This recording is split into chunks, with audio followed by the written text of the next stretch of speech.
একটা শিরোপার জন্য কত অপেক্ষা ভক্তদের। দিনের পর দিন চলে যায়, মাসের পর মাস, এরপর বছরের পর বছর, শেষ হয় না অপেক্ষার সেই প্রহর। তবুও বুকে পাথর চেপে কেবলই সান্ত্বনা, শিরোপা একদিন সেন্ট জেমস পার্কে আসবেই।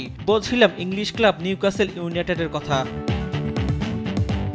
দীর্ঘ ৭০ বছরের আক্ষেপ ঘুচিয়ে ইংলিশ কারাবাও কাপে শিরোপা জিতে ভক্তদের উৎসবের উপলক্ষ এনে দিয়েছে নিউক্যাসল। ওয়েম্বলি স্টেডিয়ামে প্রতিপক্ষ লিভারপুল হওয়ায় কিছুটা শঙ্কা কি ছিল?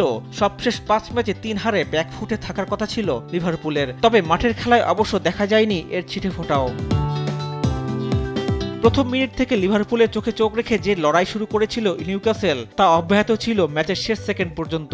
প্রথমার্ধে তারা অলরেডদের যেভাবে চেপে ধরেছিল তাতে হতে পারত একাধিক গোলও, তবে লিভারপুলের গোলপোস্টে কুইভিন কেলহার আর রক্ষণে ভ্যান ডাইক দেয়াল হয়ে দাঁড়ানোয় খালি হাতেই ফিরতে হয় নিউক্যাসলকে।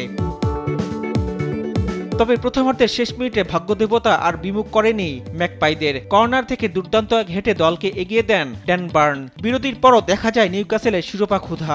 এরই ধারাবাহিকতায় ৫২ মিনিটে স্কোরলাইন ২-০ করেন আলেকজান্ডার ইসহাক। ২ গোলের লিড নিয়েও খেলার ধারায় কোনো পরিবর্তন আনেননি সাদা কালো জার্সিধারীরা। নিজেদের সুদিনে লিভারপুলকে কোনো সুযোগ দিতেই যেন রাজি ছিল না তারা। নিজেদের রক্ষণ সামলে তাই নিউক্যাসলের ফরোয়ার্ডরা বারবার হানা দিয়েছে অলরেডদের অর্ধে। শেষ দিকে অবশ্য সান্ত্বনার এক গোল পায় লিভারপুল। যোগ করার সময় ৪র্থ মিনিটে নিউক্যাসলের জালে বল জড়ান ফেদেরিকো কিয়েসা। ততক্ষণে অবশ্য বড্ড দেরি হয়ে গেছে।